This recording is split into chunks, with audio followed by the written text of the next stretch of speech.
Naganda hapo.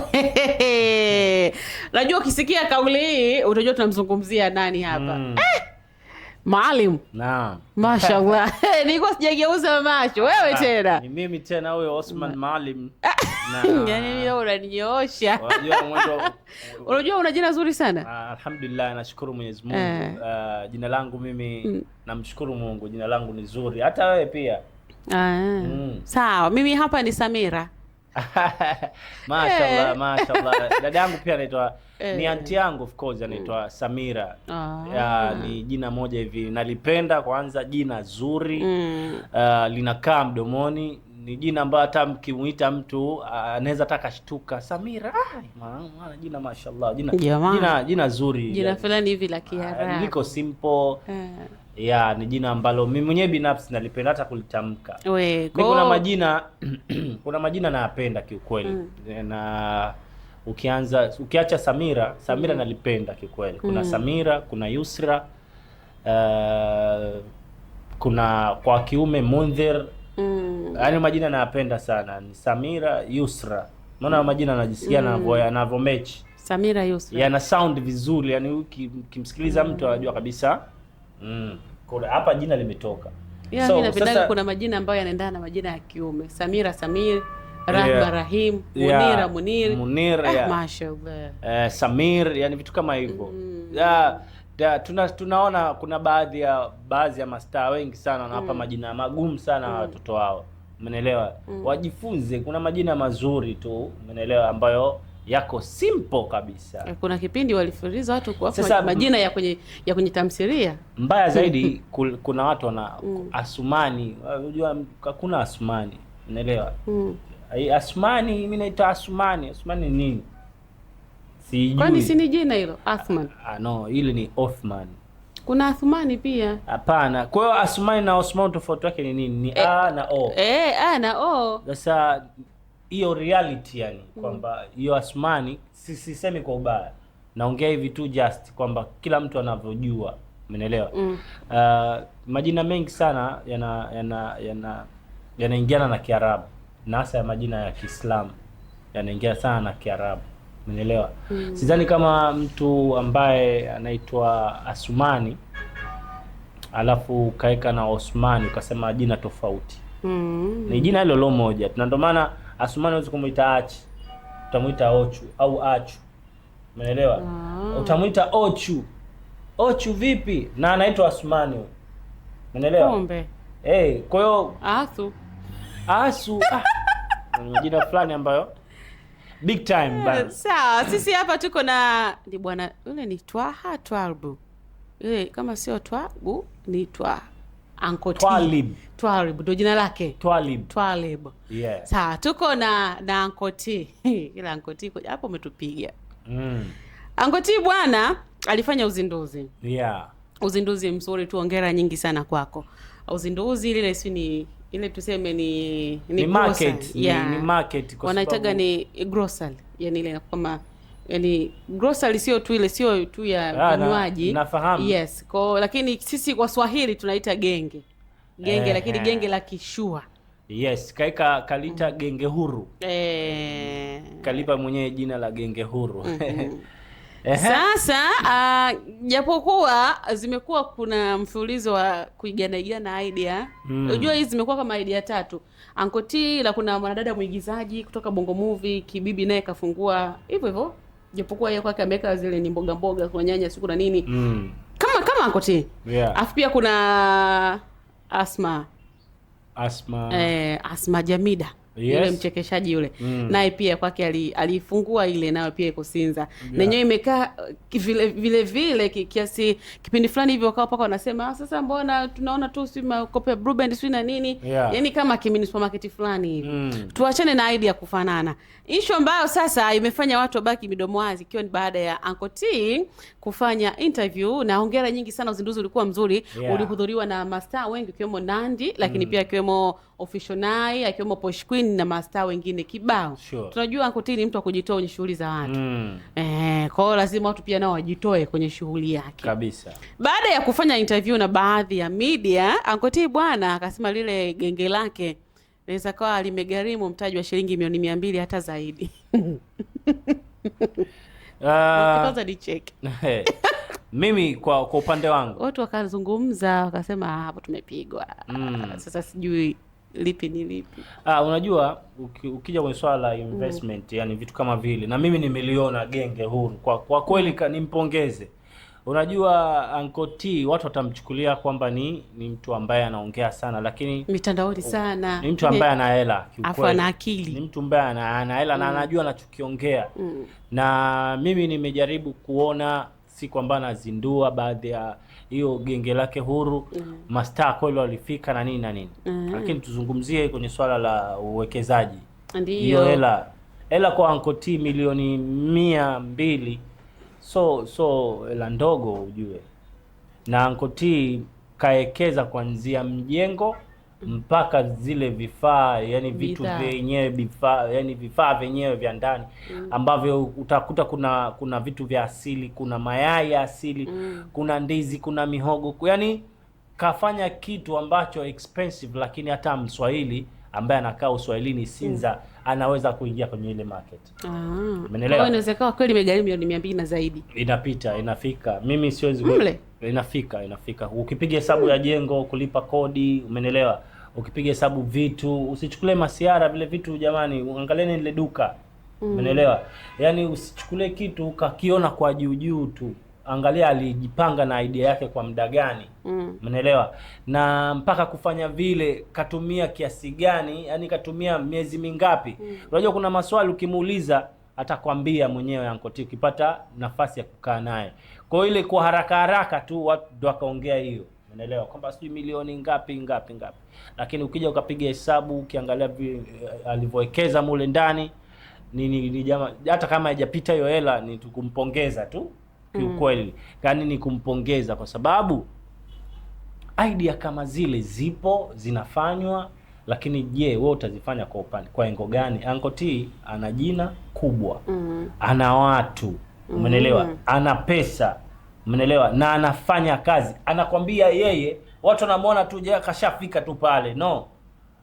Amewekeza kwenye kazi, hata kama hatujui behind the scene kuna nini. Ana biashara zake, ana biashara ya nywele, lakini pia alikuja na biashara ya lip balm. Mkamsema kaka wa watu, mkazisema sana lip balm zake. Wigi lake imagine wigi anauza kwa bei ya gharama. Umeelewa? Na sikumbuki bei gani. Ashie kuzungumza kama mamilioni ya pesa. Sana kina Zuchu hao wananunua sana mawigi yake. Wigi, yani wigi moja anauza kuanzia milioni 8, 7, 10. Umeelewa vizuri? Kwa hiyo wewe piga hesabu wigi moja la nywele ambao wanavaa mastaa. Umeelewa? Na yeye anakwambia hazalimishi mtu kuja kwenye biashara yake hiyo ya wigi. Kuuza sijui urembo nini na nini. Yaani hataki promo, yani sijui nani. Wanakuja wenyewe. Umeelewa? Na usimfananishe yeye na hawa wenye visaluni ambao wanauza mawigi yale ya 2500. Ukija kwenye biashara yake sasa hiyo alowekeza, utakuja kujua huyu mtu ana hela kiasi gani. Na humo ndani kaeka jiko, umeelewa? Ukitaka chakula, na yeye aliongea kabisa. Siku hiyo sio anatoka kwenye party gani wakawa wanatafuta kula wakakosa. Umeelewa? Ndio ikaja idea ikiwa na yeye mwenyewe anapenda nini? Penda upishi. Kwa anapika mwenyewe Uncle T. Yeye mwenyewe anapenda. Mimi naamini kaajiri watu. Kishakuwa big, huwezi kukaa kwenye moto pale sasa hivi, umeelewa? Kashakuwa big, mtu mzito. Unakaa tu, mbona kina Shole yoga anaingia kupika? Inawezekana, lakini mimi naamini ukishafika wakati unasema jamani, bosi hawezi kukaa hapa. Umeelewa? Kuna wafanyakazi, atakuwa tu anatoa maelekezo au atakuwa anafanya zile bwana preparation, au mwenyewe anataka kufanya chakula chake na special guest wake wanakuja, leo napika mwenyewe. Ndio. Umeelewa? Hiyo inatokea.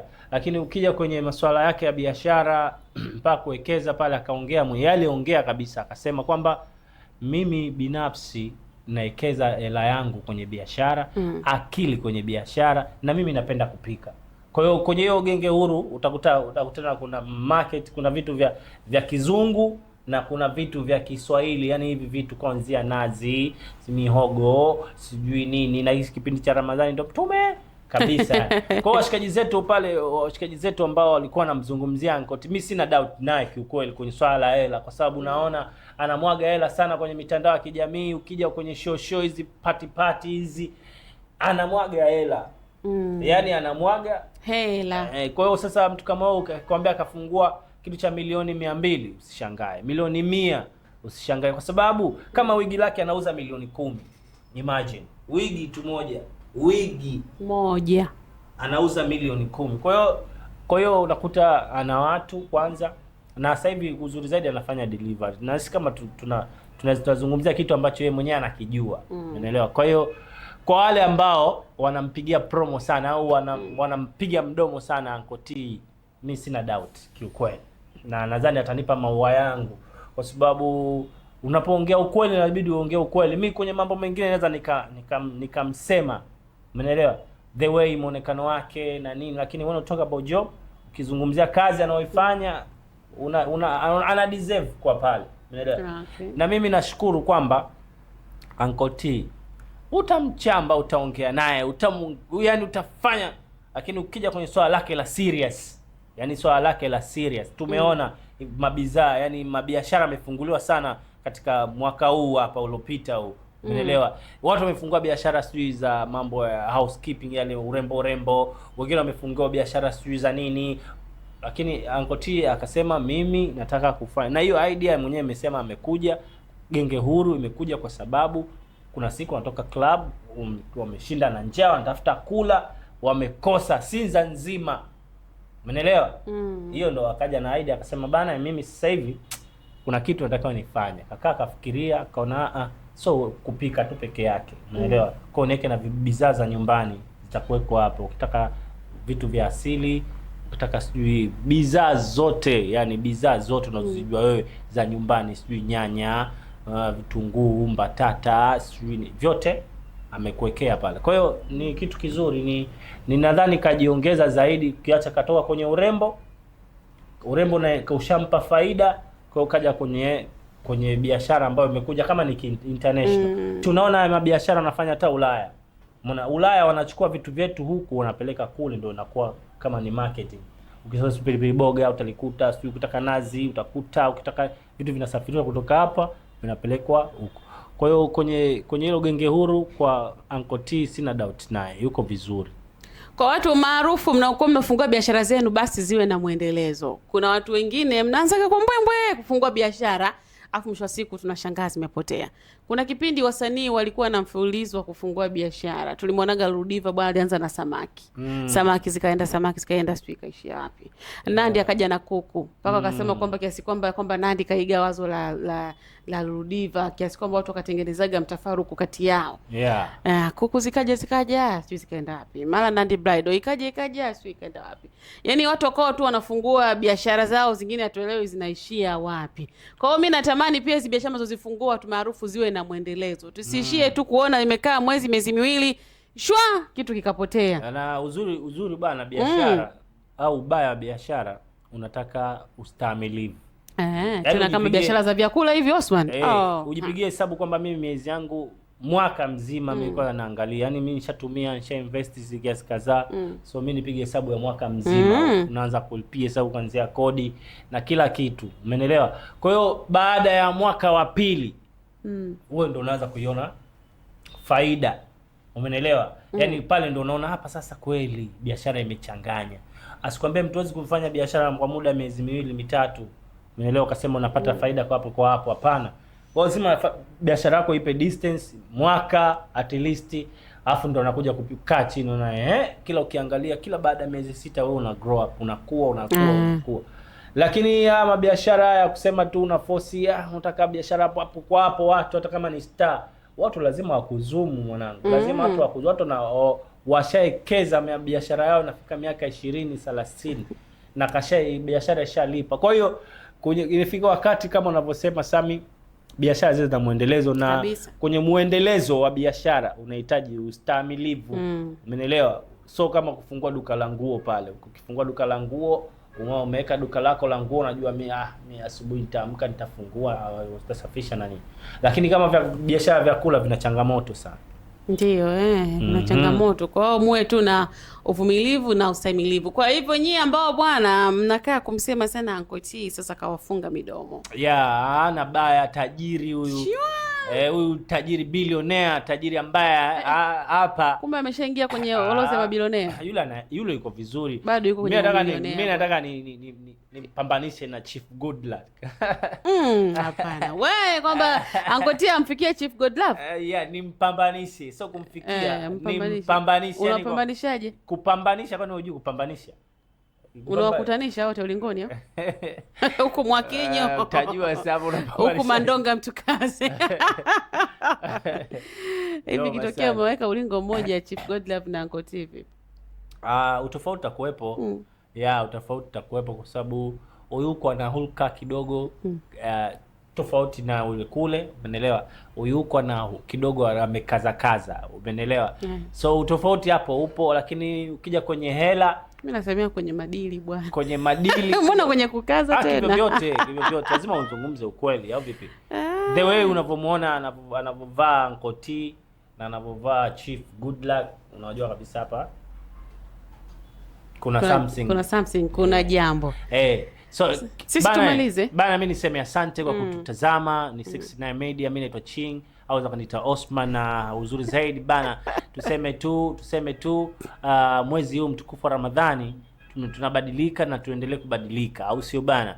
Na asikwambie mtu ndo mwezi wa kuchuma, mwezi wa ibada, kurudisha fadhila kwa Mwenyezi Mungu. Tumefanya ni mwezi wa kutoa toba, umeelewa? Tumefanya vitu vingi hapo katikati na nini na tukumbuke kwamba Ramadhani inakuja kwa mwaka mara moja. Kwa hiyo huu mwezi unatakiwa wewe ufanyie juhudi kubwa sana. Changamoto nyingi, lakini Mwenyezi Mungu atatukabili, tutashinda hizo changamoto, itakuwa ni bless. Kama hujasubscribe channel yetu hapo 69 au vipi, tumezungumza vitu vingi sana kuhusiana na Uncle T hapo na nini na jinsi gani hata wewe kijana ambaye unapambana system around, au sio bana, unataka kufikia malengo na nini, kila kitu kinawezekana. Sikwambie mtu ni kujizatiti, ni kuamua, au sio bana, kuweka malengo afu ukanyosha kwa kile kitu ambacho unakitaka kukifanya, so itakupa faida pia. Asante kwa kututazama au vipi bana, endelea kututazama pia kupitia channel zetu, lakini pia kama hujapitia kwenye account zetu za Instagram pale 69 Media au vipi bana, Facebook pamoja na TikTok 69 Media, inakuwa ni unyama kabisa, au vipi hivyo yani. Mimi ni Sami Baby, tunamaliza hivi kwa siku ya leo.